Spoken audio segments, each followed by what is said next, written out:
Bon, moi j'ai déjà pris le bateau. Quand j'étais jeune, j'ai eu l'occasion une fois d'aller en Angleterre. Et puis pour aller en Angleterre, donc soit vous prenez le train, soit vous prenez l'avion, soit vous prenez le bateau. Et donc nous, on avait pris le bateau. J'étais gamin, enfin j'étais adolescent. On était parti avec notre classe. Et puis on avait pris le bateau à Calais. Et donc il faisait beau, bon, pour Calais quoi. Donc c'est-à-dire qu'il y avait des nuages, mais il n'y avait pas trop de vent, il n'y avait pas de pluie. Et puis on a pris le bateau, et puis je me souviens plus combien de temps durait la traversée. Je me demande si c'était pas 4 heures, mais à vérifier. Ouais, non, je crois que c'était 4 heures. Alors bon, bref, peu importe. Ça a duré un certain temps. Et puis on a pris le bateau de nuit, et puis quand on partait, tout allait bien. Et puis pendant la traversée, d'un seul coup, je sais pas si moi je suis plus sensible que les autres, mais vous savez, j'avais l'estomac qui remontait comme ça, là. Je me dis, qu'est-ce qui se passe ? Mais non, moi je sens rien, etc. Et moi j'étais pas bien. Et puis du coup l'encadrant qui était là nous a dit vous avez qu'à monter, vous pouvez monter, prendre l'air sur le pont, je sais pas comment on appelle ça. Et donc on y est allé. Et là évidemment on est passé d'une température qui était bien à une température glaciale avec de la flotte, du vent. Et puis là on voyait le bateau qui faisait, vous voyez. Et en fait dans ma tête on était passé d'un moment qui était relativement calme, en tout cas, à une tempête. Alors, c'était pas une tempête, en plus, c'était juste apparemment une traversée à peu près normale, mais c'était très impressionnant. Et c'est vrai qu'à ce moment-là, donc moi, j'ai beau être normand, je suis pas forcément un marin, quoi. Ah oui, j'ai pas forcément le pied marin, mais j'étais étonné de la force des éléments et le fait de me dire, mais je me sens tout petit, quoi, par rapport à ça. Et puis surtout, ce qui m'avait étonné, c'était comment nous étions passés d'un moment à peu près relativement normal à, pour moi en tout cas, une tempête, quelque chose de vraiment grandiose et de puissant et presque terrifiant. Donc moi, comme je vous dis, j'ai pas le pied marin, j'ai pas l'habitude de ce genre de choses-là. Et quelque part, une fois que j'ai vu le pont, que j'ai pris l'air 2 minutes, je suis vite rentré parce que je me suis dit, je sais pas ce qui est en train de se passer. Donc je sais pas si vous avez déjà vécu ce genre de choses-là. Et on va parler ce matin de la tempête, un thème qui peut nous parler, un thème qu'on retrouve souvent dans la parole du Seigneur. Et la tempête peut des fois jaillir de la même manière dans nos vies. C'est-à-dire qu'on part à un endroit, on pense que tout va bien, ou c'est pas si pire, comme on dit chez moi, et puis d'un coup, sans qu'on puisse réaliser ce qui se passe, la tempête arrive, et puis ça devient juste terrible. C'est le cas peut-être des fois dans nos vies personnelles, dans notre vie familiale. Tout va bien, on est parti d'un bon départ, on avait tout en notre faveur pour que ça puisse bien se passer, et voilà que la tempête arrive et fait des ravages. Des fois, c'est le cas dans notre relation, des fois, c'est le cas dans nos vies d'église aussi. J'aimais bien cette église, elle était géniale, et puis d'un seul coup, je ne sais pas ce qui s'est passé, une tempête s'est levée, et j'ai plus compris ce qui se passait. C'était le cas aussi pour mon travail, j'avais trouvé un super emploi, où je me réalisais, où j'arrivais à faire de bonnes choses, et puis d'un coup, la tempête est arrivée, et j'ai perdu pied. J'ai laissé tomber et elle a fait des ravages peut-être même dans ma vie. Alors ce matin, on va parler de la tempête. Et vous savez que si on doit parler de la tempête, il y a un texte notamment qui peut nous aider à réfléchir sur ces thèmes-là. À un moment donné, Jésus décide de traverser la mer avec ses disciples. Tout va bien et d'un seul coup, la tempête se lève. Et cette histoire est là pour nous apprendre quelques points. Parce que si nous n'avons jamais traversé la tempête dans nos vies, comme j'ai l'habitude de dire, rassurez-vous, elle arrive bientôt. Il est vachement encourageant ce mec-là. C'est juste une réalité. La tempête est aussi nécessaire. Nous le verrons aussi dans un des points de ce message. Alors pour pouvoir réfléchir autour de ce thème-là, je vous propose de prendre un texte dans l'évangile de Matthieu au chapitre 8. Matthieu chapitre 8, et on va lire à partir du verset 23. Si vous n'avez pas de Bible, c'est affiché, vous pouvez lire. Matthieu chapitre 8, verset 23. Il monta dans une barque et ses disciples le suivirent. Et tout à coup, une grande tempête se leva sur le lac et les vagues passaient par-dessus la barque. Et pendant ce temps, Jésus dormait. Et les disciples s'approchèrent de lui et le réveillèrent en criant « Seigneur, sauve-nous, nous sommes perdus !» « Pourquoi avez-vous si peur ?» leur dit-il. « Votre foi est bien petite. » Alors il se leva, parla sévèrement au vent et au lac, et il se fit un grand calme. Saisis d'étonnement, ceux qui étaient présents disaient « Mais quel est donc cet homme pour que même les vents et le lac lui obéissent ?» Ça, c'est le texte qu'on trouve dans l'évangile de Matthieu. Nous allons lire le texte parallèle dans l'évangile de Marc. Marc, chapitre 4, et on va lire à partir du verset 35. Marc, verset 4, verset 35. « Ce jour-là, quand le soir fut venu, Jésus dit à ses disciples, « Passons de l'autre côté du lac. » Ils laissèrent la foule et emmenèrent Jésus sur le lac dans la barque où il se trouvait. D'autres bateaux les accompagnaient. Or, voilà qu'un vent très violent se mit à souffler. Les vagues se jetaient contre la barque qui se remplissait d'eau. Lui, à l'arrière, dormait, la tête sur un coussin. Les disciples le réveillèrent et lui crièrent « Maître, nous sommes perdus et tu ne t'en soucies pas ?» Il se réveilla, parla sévèrement au vent et ordonna au lac « Silence, tais-toi !» Le vent tomba et il se fit un grand calme. Puis il dit à ses disciples « Pourquoi avez-vous eu si peur ? Vous ne croyez pas encore ?» Mais eux furent saisis d'une grande crainte. Ils se disaient les uns aux autres « Mais qui est donc cet homme pour que même le vent et le lac lui obéissent ?» Amen. C'est la même histoire. Troisième histoire, en vidéo. Alors ne croyez pas que je veux vous infantiliser.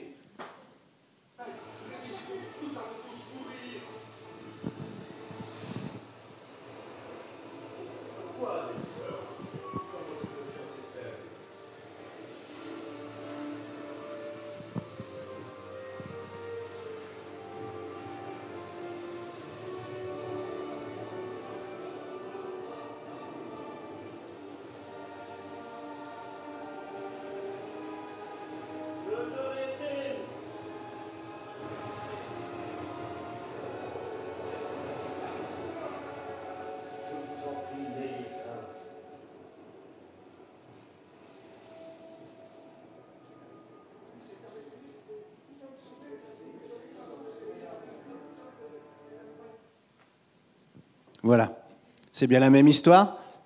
Des fois, il paraît que les images sont plus parlantes que les textes. Mais a priori, c'est bien la même histoire. Il y a notamment on en reparlera tout à l'heure, mais dans ce dessin animé, il y a un point précis sur lequel on va revenir tout à l'heure. Je trouve qu'il est bien illustré. Donc voilà, l'histoire nous parle de ces disciples qui sont avec Jésus, qui vont sur le lac et la tempête se lève. La tempête se lève, ils sont tous paniqués, sauf Jésus qui dort.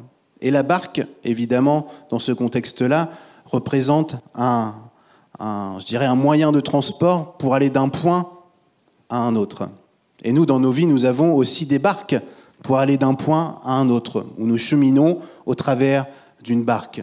La barque familiale, par exemple. On est plusieurs dans la barque familiale, la barque de l'amitié, je disais tout à l'heure, la barque du travail, la barque des études, la barque de ce que vous voulez, la barque de l'église.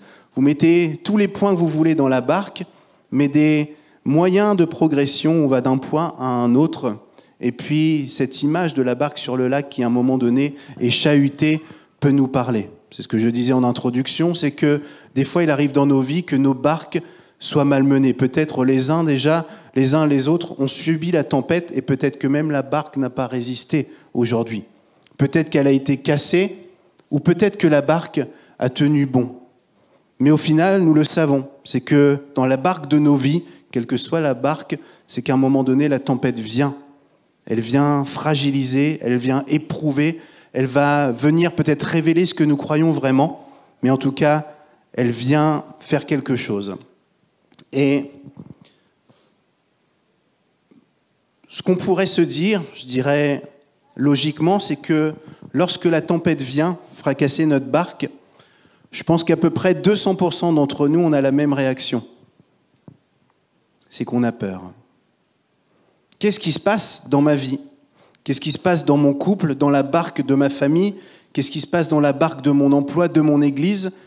Je ne maîtrise plus ce qui est en train de se passer, un petit peu comme moi, lorsque j'étais sur ce bateau pour aller en Angleterre, et j'aurais pu essayer de faire quoi que ce soit, j'aurais pas pu faire grand-chose. Face à la force des éléments. On a vu ce que l'eau a fait dernièrement tragiquement en Espagne. dès que les événements, les éléments se mettent à être déréglés et à se manifester, on ne peut pas faire grand-chose, peut-être à part avoir peur. Et peut-être qu'au final, même aujourd'hui, dans nos vies, notre barque est chahutée, malmenée, la tempête est là, et puis la seule chose qu'on peut exprimer, c'est peut-être la peur. Peur du lendemain. Qu'est-ce qui va advenir de mon entreprise, de ma vie, de mon couple, de ma famille? Qu'est-ce qui va advenir de notre France qui va tellement mal aujourd'hui? Regardez les politiques, regardez un peu tout ce qui se pointe à l'horizon, regardez l'avenir économique, comment est-ce qu'on va vivre demain avec tout ce qui est en train de se passer. Et puis en même temps, on essaie tellement de faire des choses qui semblent rien produire pour changer les circonstances. Peut-être que c'est juste la peur qui nous anime. Et les disciples, en tout cas, dans cette histoire-là, sont comme nous, et nous peut-être comme eux. C'est-à-dire que lorsque vient la tempête, surtout lorsqu'on ne l'a pas vu venir, on a juste peur, quoi. Et dans ces moments-là, quoi faire, à part avoir peur, à part se lamenter, à part essayer de demander de l'aide à quelqu'un? Il n'y a pas grand-chose d'autre à faire. La tempête arrive souvent, peut-être quand on s'y attend pas. Je me souviens du témoignage qu'avait donné Jérémie un jour lorsqu'il était parti avec son frangin, avec ton frangin en montagne, c'est ça? Si vous vous souvenez, si vous écoutez les messages, si vous prenez des notes, c'était le 23 novembre, non. Mais il avait parlé qu'il était allé en montagne, et puis qu'il faisait beau, puis d'un seul coup, les nuages étaient arrivés. Et puis, un peu à l'instar des disciples, je me moque pas de toi, Jérémie, peut-être que j'aurais eu la même attitude, ils n'ont plus qu'une chose à faire, c'était se cacher, avoir peur, et peut-être se lamenter, et crier au Seigneur. En tout cas, cette image, ce qu'il avait pu nous raconter, est similaire à ce que les disciples ont certainement vu, vécu, et ce que nous pouvons vivre aussi. La peur est là, et une fois que la peur s'installe, c'est très difficile d'en sortir. Vous l'avez déjà certainement vécu. La peur s'installe, et après, on a peur d'avoir peur, et on a peur d'avoir peur, etc. Et puis, on n'arrive plus à avancer, et on a peur de quelque chose, et puis après, c'est encore autre chose. Et la peur est une puissance, et la peur est une foi négative. Les disciples sont en train de vivre ça, et ce qui est paradoxal dans l'histoire, c'est que eux ont peur, évidemment, ils ne maîtrisent pas, et Jésus est en train de dormir dans le bateau. Vous connaissez cette chanson qu'on entend un peu partout dans nos milieux? « J'ai Jésus dans mon bateau ». Vous connaissez celui-là, non? Si vous ne connaissez pas, c'est que vous n'êtes... Bon, non, je dirai rien.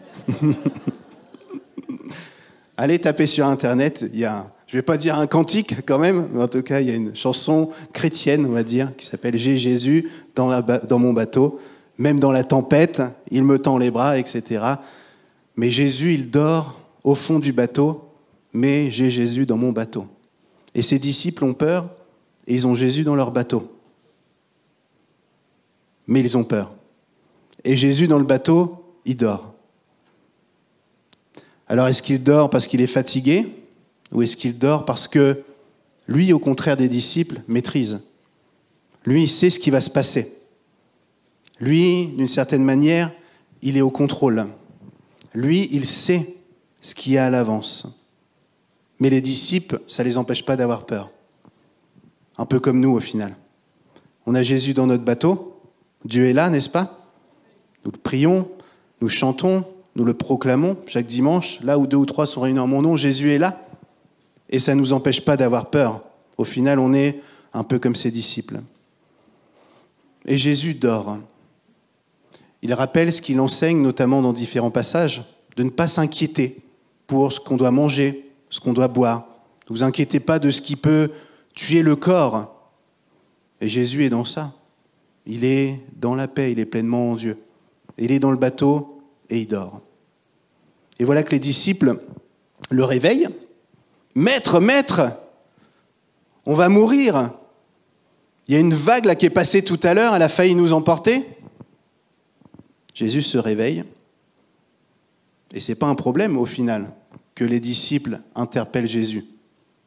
Ce que Jésus va reprocher, c'est qu'ils aient eu peur. Ce n'est pas un problème en fait que les disciples crient à Jésus pour qu'il puisse intervenir. Le problème, c'est que l'espace d'un instant, ils ont eu peur. C'est-à-dire qu'ils savaient que Jésus était dans le bateau, mais à un moment donné, ils ont oublié que Jésus était capable de faire. Je disais tout à l'heure, la peur est une foi négative au final. Je crois quelque chose qui me détruit et qui me fait peur. La foi, c'est l'inverse, fixé sur quelque chose de positif. Et ce que Jésus leur dit, ce n'est pas un problème que vous m'ayez réveillé ou que vous aviez appelé à moi pour que je puisse intervenir.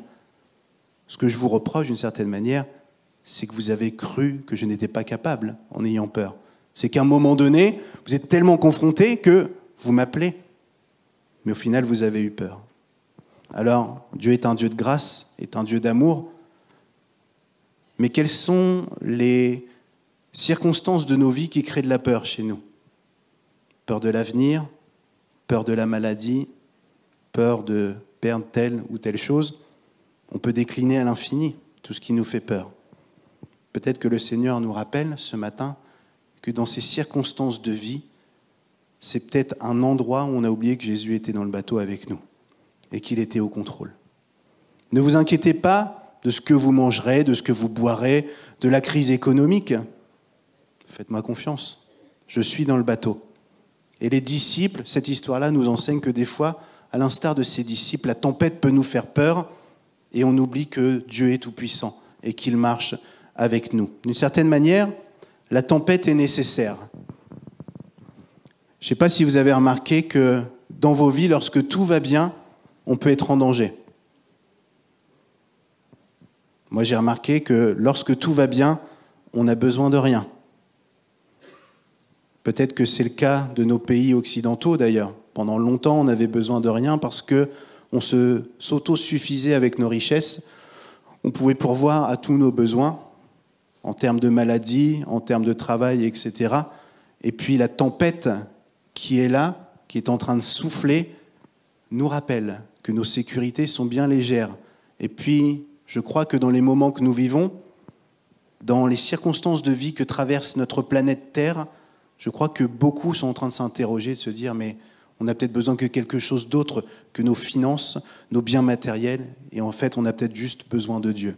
Les commentateurs du siècle présent sont interloqués, se posent des questions en se disant, c'est bizarre, parce qu'aujourd'hui, on sait tellement de choses, on est tellement raisonnable, et pourtant, il n'y a jamais eu autant un appétit pour le monde spirituel. De plus en plus, les gens cherchent des solutions ailleurs. Et aujourd'hui, vous allez à la Fnac, ou dans d'autres, je ne dois pas donner de marque, mais en tout cas dans d'autres librairies, etc., vous allez au rayon ésotérique ou des choses comme ça, ou surnaturel, ou spiritualité, vous allez voir le nombre de livres qu'il y a. Et beaucoup de gens cherchent des solutions, évidemment dans des choses où ils ne trouveront pas de solution, puisque la solution se trouve en Jésus seul.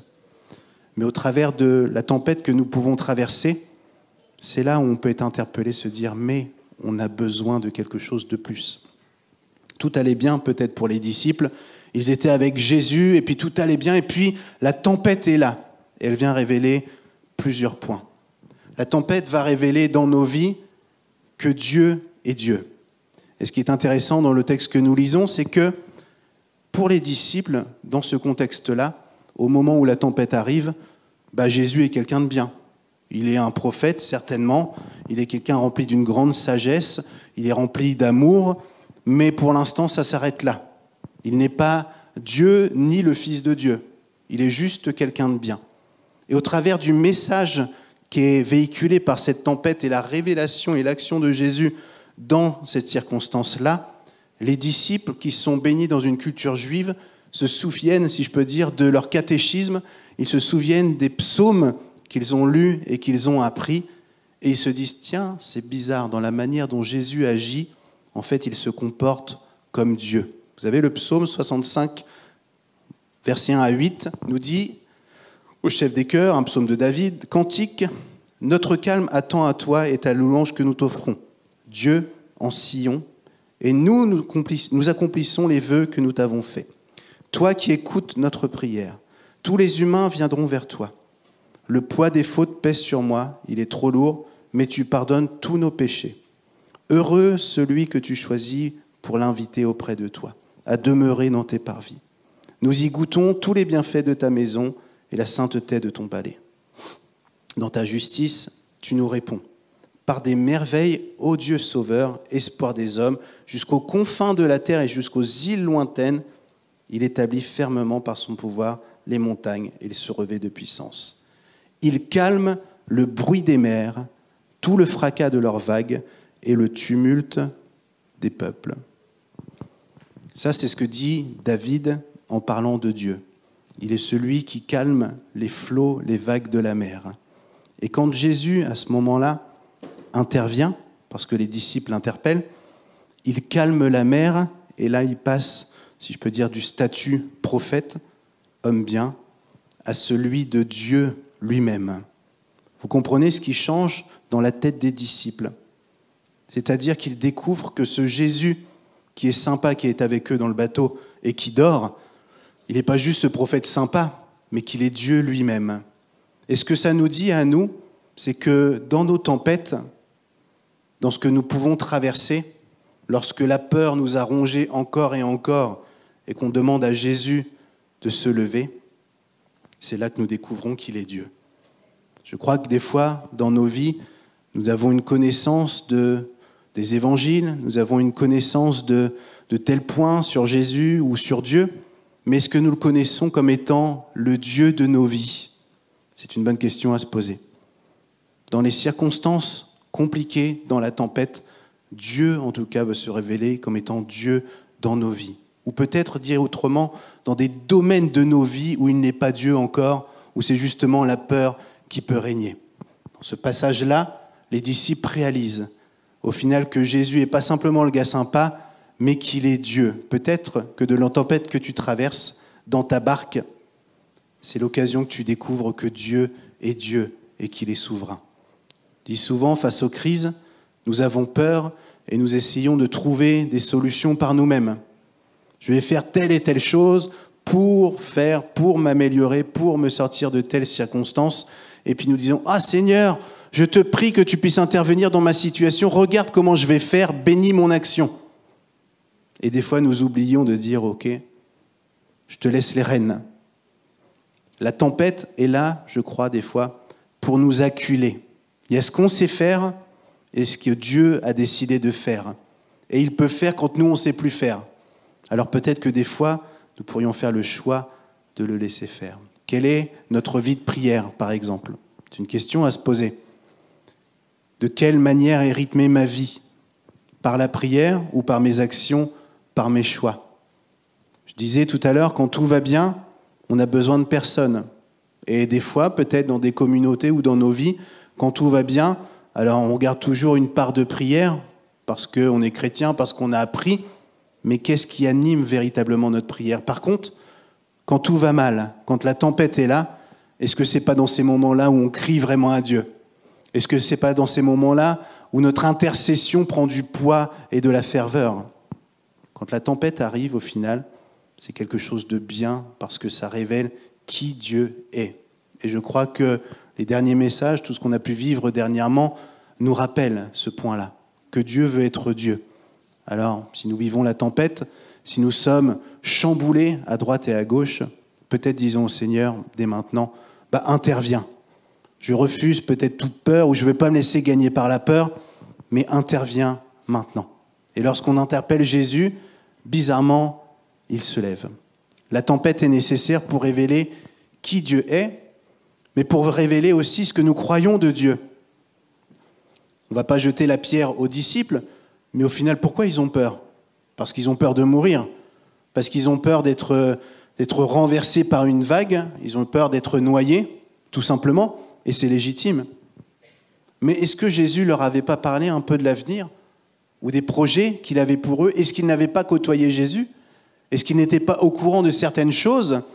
Et à ce moment-là, c'est comme s'ils ont oublié les promesses de Jésus, le plan de Jésus pour eux, le plan de Dieu pour eux.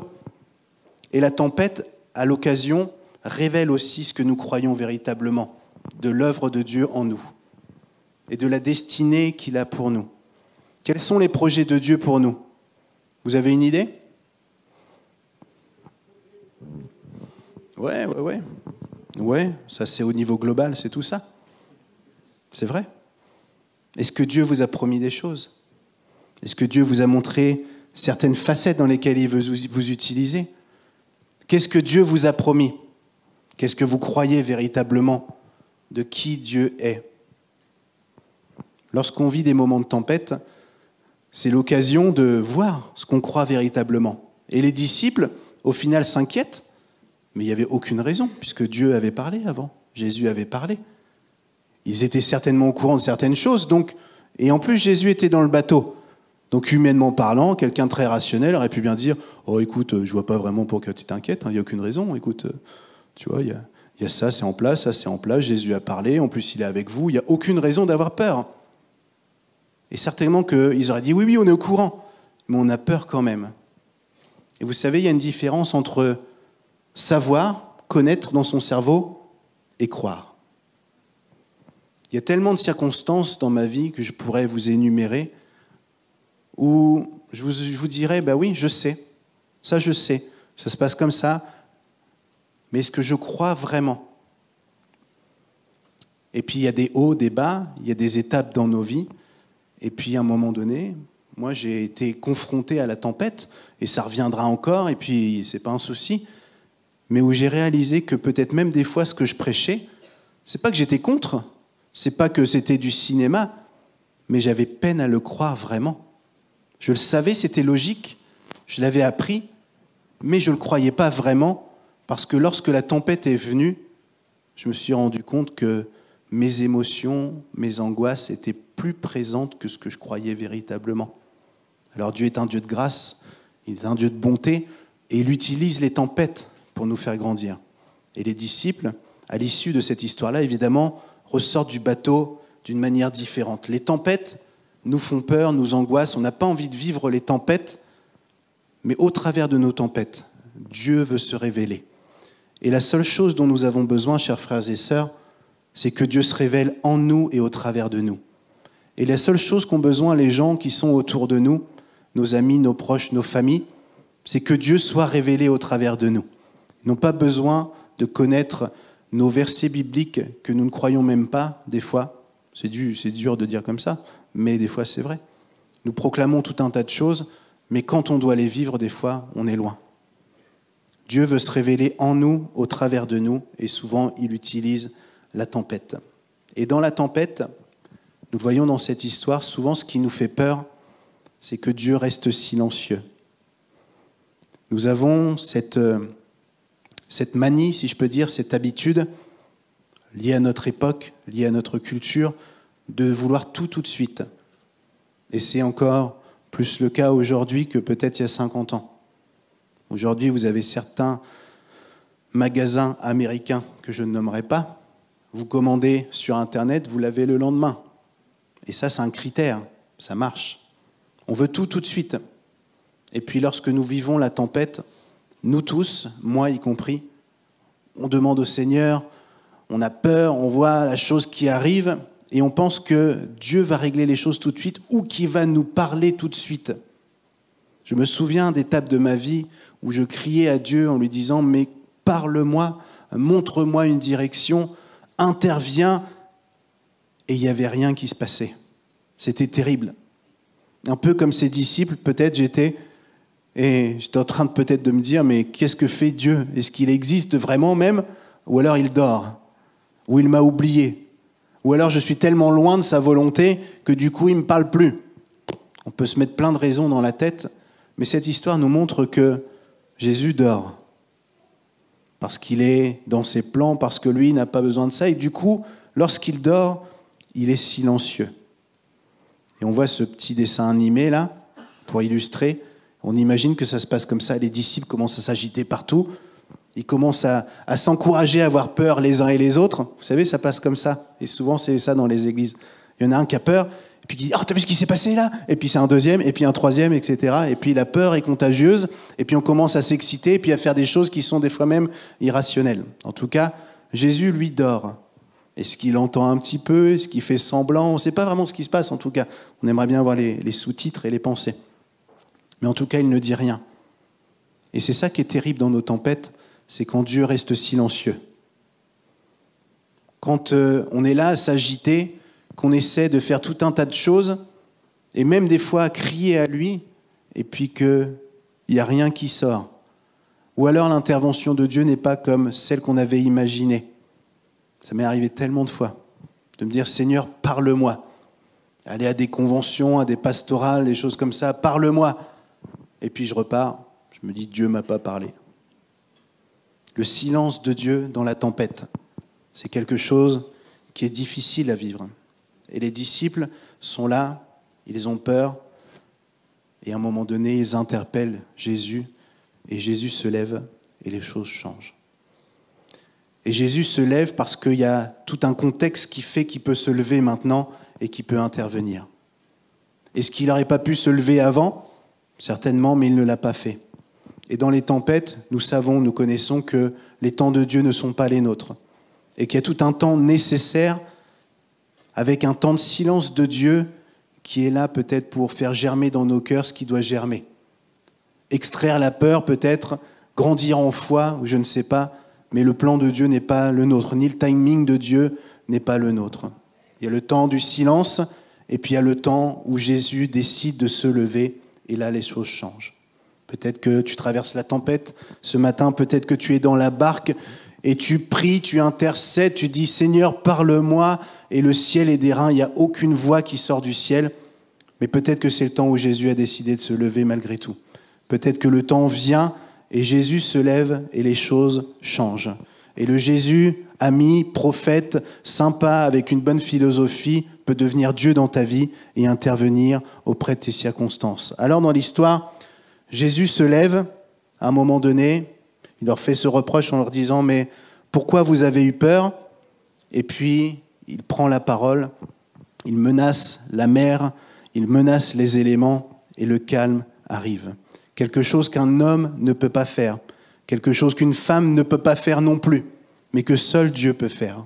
Et il y a des circonstances dans nos vies où nous pensons que nous pouvons le faire, mais nous ne pouvons pas. Il n'y a que Dieu qui peut le faire, et il veut lui-même le faire pour nous montrer qu'il est Dieu.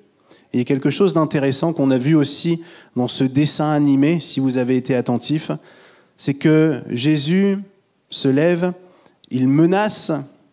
Et dans le dessin animé, il dit « Je te réprime !» Une expression courante qu'on emploie tous les jours, évidemment. Et puis là, on voit cette onde de choc dans le dessin animé. C'est un dessin animé, hein, donc on le met à la place qu'il doit avoir, évidemment. Et puis on voit une espèce de gargouille, ou je sais pas quoi, là, une espèce d'ange bizarre, qui à ce moment-là est renversé par les menaces de Jésus. Et la question que je nous pose, c'est qu'il y a des tempêtes qui arrivent dans nos vies, des fois. Elles sont liées, des fois, au choix qu'on fait. Elles sont liées à... Voilà, des fois, la tempête arrive dans nos vies, mais comme on dit, on a tout fait pour qu'elle arrive, quoi. On a tendu le bâton pour se faire battre, des fois. Et donc, les tempêtes sont là, et c'est juste de notre faute. Des fois, dans nos relations, bah oui, on ne comprend pas pourquoi il y a la tempête, mais si tu voyais un peu ton attitude, tu comprendrais qu'à un moment donné, il n'y a pas de paix possible dans la relation, dans le type de relation que tu proposes, tout simplement. Il y a des tempêtes qui sont liées à nous, et puis il y a des tempêtes qui sont juste, je dirais, la souveraineté de Dieu. Et puis il y a des tempêtes, des fois, et je dis bien des fois, parce que je ne suis pas de ceux qui voient des démons et des esprits partout, même si tout est spirituel. Il y a des choses qui sont aussi très terre à terre, mais des fois, il y a tout simplement des attaques de l'ennemi. Des démons, des anges, des ténèbres, et le diable qui essaie juste de nous arrêter, tout simplement. Et dans cette histoire-là, c'est le cas. Okay ? Qu'est-ce qui nous permet de dire ça ? C'est que vous savez que la Bible est écrite pour les textes de l'Ancien Testament, la plupart du temps en hébreu, et puis pour les textes du Nouveau Testament, en grec du Nouveau Testament. Et puis, dans les traductions, il y a des choses qui nous échappent, tout simplement. On a traduit de telle et de telle manière, et puis on peut des fois perdre le sens, ou peut-être voir des petites variantes qu'on ne voit plus, tout simplement. Et ce qui permet de dire ça, c'est que Jésus qui dort et qui sait ce qui est en train de se passer, lorsqu'il se lève et qu'il menace les éléments, dans sa manière de le faire, on se dit que Jésus a perçu quelque chose. Puisque lorsqu'il dit à la mer, au lac et aux éléments de se calmer, il emploie une expression que vous connaissez tous en grec du Nouveau Testament, qui est phimo, qui veut dire fermer la bouche par une muselière. Museler, fermer la bouche, rendre sans voix, réduire. Ça, c'est ce que veut dire ce mot employé. Et ce mot employé, il est employé aussi à différentes reprises dans d'autres textes de l'Évangile, et notamment lorsque Jésus chasse des démons. Et lorsqu'il chasse des démons, lorsqu'il s'adresse aux puissances, il emploie ce mot-là. Et là, pour parler à la mer, il emploie ce mot-là.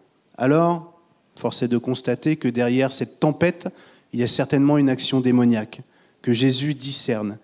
Et il parle, il lie les puissances, et les puissances sont liées, et c'est terminé. Juste ce point pour vous dire que des fois, dans nos vies, il y a des circonstances aussi que nous traversons qui sont juste liées aux ténèbres, aux activités démoniaques. Et dans ce cas-là, si Dieu nous donne la possibilité de discerner, et c'est ce qu'il fait lorsqu'on est en lui. Maintenant, je mets bien un bémol, parce que dans certains milieux, si j'ai une angine, c'est forcément un démon qui est derrière. Il n'est pas question de ça. Ou si je dors, c'est un esprit de sommeil qui tombe sur moi. Non, il n'est pas question de ça. Il y a des circonstances de nos vies où dans notre cri, lorsque nous demandons à Dieu de révéler quelque chose, il met une conviction dans nos cœurs et nous pouvons prier en conséquence. Et il arrive, vous savez que nous dans l'Église, on est multiculturels. Il y a des gens d'Afrique, il y a des gens des îles, il y a des gens d'Europe, Europe de l'Est, du Limousin même, et qu'on n'est pas tous connectés de la même manière, on n'a pas tous la même culture à ce niveau-là. Je pense qu'en Afrique ou dans les Antilles ou dans les îles, quand on parle de spiritualité ou du monde spirituel, on sait que ça existe. En Europe, on sait que ça existe, mais il y a longtemps, ou pas si souvent que ça. Et on a fait comme si ça n'existait plus. Et d'un côté, je crois qu'il y a un excès, on voit le spirituel partout, et de l'autre côté, on le voit nulle part. Il y a évidemment un équilibre, et cet équilibre se trouve dans la relation que nous avons avec Dieu, lorsqu'il nous révèle. Et donc, Jésus discerne qu'il y a quelque chose de démoniaque, il menace, il dit « je te lie, tu arrêtes de te manifester », et ça se passe. Des fois dans nos vies, il y a simplement une action démoniaque qui est là pour nous nuire. Il y a simplement une tentative du diable pour nous arrêter. Je ne sais pas si vous avez déjà expérimenté ça. Ça a été le cas dans ma vie, peut-être à plusieurs reprises, où moi, maintenant vous me connaissez bien depuis des années, où moi je ne suis pas un Africain ou un Antillais dans ma culture spirituelle, si je peux dire, où moi je suis assez cartésien, naturellement, mais dans ces moments-là, j'ai découvert au final que, comme nous dit Paul, nous n'avons pas à lutter contre la chair et le sang, mais contre les principautés. Et je me souviens, dans certaines épreuves de ma vie, des fois d'avoir tout essayé de faire par mes propres forces, d'avoir même crié à Dieu. Et puis c'est comme si à un moment donné, Dieu m'a dit, mais voilà, il va falloir que tu débranches un peu ton cerveau, il va falloir que tu puisses me faire confiance. Et puis là, ce que tu es en train de vivre est tout simplement une attaque. J'ai commencé, j'ai prié, j'ai pris position, j'ai pris autorité, et les situations se sont déliées, tout simplement. Ce n'est pas mon premier réflexe, je dois vous dire, parce que je suis lié à ma culture, mais j'apprends au fur et à mesure. Et je veux surtout faire ce que le Seigneur me montre. Et il arrive des fois où c'est évident que c'est démoniaque. Et dans ce cas-là, nous sommes enfants de Dieu. Et ce que Jésus a pu faire dans ce contexte-là, lier les puissances, nous pouvons aussi le faire, pas à cause de nous, mais à cause de Jésus. Parce que lui l'a fait, il nous donne aussi la capacité de le faire. Et chers frères et sœurs, je ne suis pas en train de tourner, en train de tout spiritualiser, mais certainement que dans nos vies, des fois, il y a des pressions, des tempêtes que nous subissons, et au final, nous aurions juste à nous lever et à dire, maintenant, c'est terminé au nom de Jésus. Puissance qui est derrière cette situation, je te lie au nom de Jésus. Puissance de division, puissance de mensonge, puissance d'égoïsme ou je ne sais quoi, je te lie au nom de Jésus, et nous verrions certainement les choses d'une manière différente après. Alors, je redis et je remets un bémol, ne rentrez pas chez vous et commencez à chasser tous les démons qu'il peut y avoir dans votre vie parce que vous avez mal à la tête, parce que, etc. Demandez au Seigneur ce qu'il en pense. Il saura mettre des convictions dans vos cœurs par rapport à ça. Mais une chose est sûre, si Dieu existe, et c'est le cas, nous le croyons, le diable et ses anges existent de la même manière. Dieu est le grand vainqueur, il a tout accompli, il a renversé les dominations, les principautés, il n'y a pas de doute là-dessus, il a le dernier mot jusqu'à la fin du monde et pour l'éternité. C'est lui qui maîtrise tout. Mais le diable viendra toujours essayer de prendre une place. Il essaiera toujours de nous faire croire que. Et à partir du moment où nous croyons que, nous sommes sous sa domination. Nous ne sommes pas sous la domination du diable si nous sommes en Jésus. Il n'y a plus de condamnation pour ceux qui sont en Jésus. ma responsabilité de veiller que Jésus soit dans ma barque et que même s'il dort, l'essentiel c'est qu'il soit là.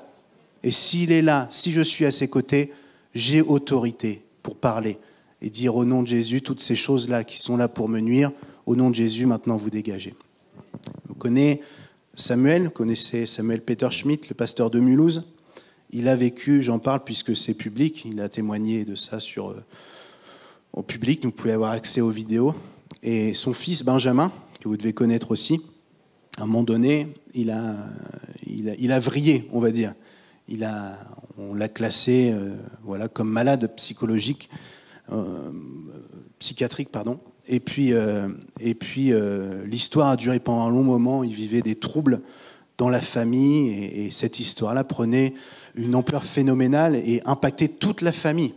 Et donc de Samuel, son épouse et les autres enfants, ils servent le Seigneur, etc. Et cette histoire-là, ça rendrait tout le monde dingue, si je peux dire. Et pourtant, Samuel, qui est un père dans la foi, je veux dire en tout cas pour moi, qui peut être aussi un modèle de foi, etc. Moi, c'est Jésus mon modèle, mais en tout cas, il y a des gens qui servent aussi, qui peuvent aussi nous inspirer.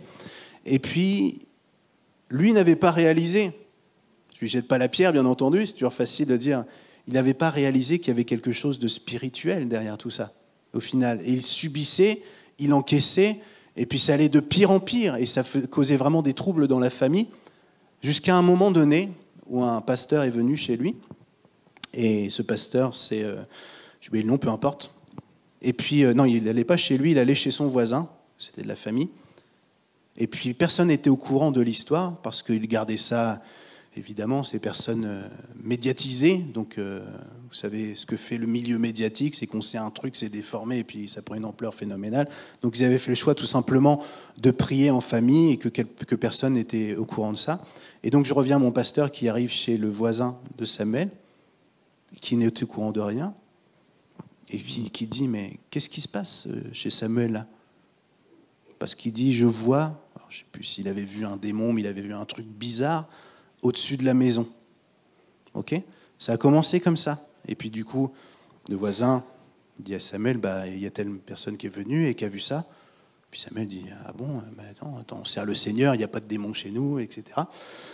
Et puis lorsqu'ils vont une énième fois à l'hôpital parce que la santé de Benjamin se dégradait, c'est je ne sais plus si c'était un médecin ou une infirmière, voilà, et qui était très branchée, elle, tout ce qui était tout ce qui était médecine orientale et ce genre de philosophie-là, etc. Et elle dit à Samuel, écoutez, c'est quand même bizarre parce que vous servez Dieu, vous faites des choses pour Dieu, etc. Et elle dit, je me demande s'il n'y a pas quelqu'un qui essaie de vous arrêter, en fait. S'il n'y a pas quelque chose qui est en train de se jouer pour vous arrêter. Et d'une certaine manière, est-ce que vous ne pourriez pas prier pour ça? Et là, ça a été le déclic pour Samuel, pour la famille. Et ils ont prié. Et je crois que dans les jours qui ont suivi, Benjamin était redevenu complètement saint d'esprit. Vous voyez? Et des fois, dans nos vies, il y a des tempêtes qu'on subit, qu'on laisse faire, et qu'on peut batailler, on peut crier à Dieu. Et c'est comme si Dieu, à un moment donné, nous dit, mais c'est à toi aussi de parler. C'est à toi de régler ce qui doit être réglé. Et c'est à toi de parler contre éventuellement des puissances qui sont là pour t'oppresser. Alors, rassurez-vous ou pas, je ne vois pas des démons partout, vraiment. Mais je sais qu'il y a des endroits dans nos vies où le diable rigole bien. Il est caché, il nous fait croire que, et il nous tient liés, et c'est de pire en pire, jusqu'à ce que nous aussi nous choisissons d'ouvrir la bouche. Alors, le thème de mon message, c'était « La tempête souffle, la tempête agit jusqu'à ce que Jésus se lève ». Et la bonne nouvelle, c'est que Jésus s'est levé, qu'il a marché sur la terre, qu'il a donné sa vie pour chacun de nous.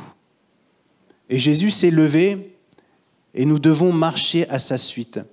Et ce qu'il a pu faire, nous pouvons d'une certaine manière, selon sa volonté, faire aussi la même chose, en fonction de ce qu'il décide, en fonction de ce qu'il nous permet de vivre.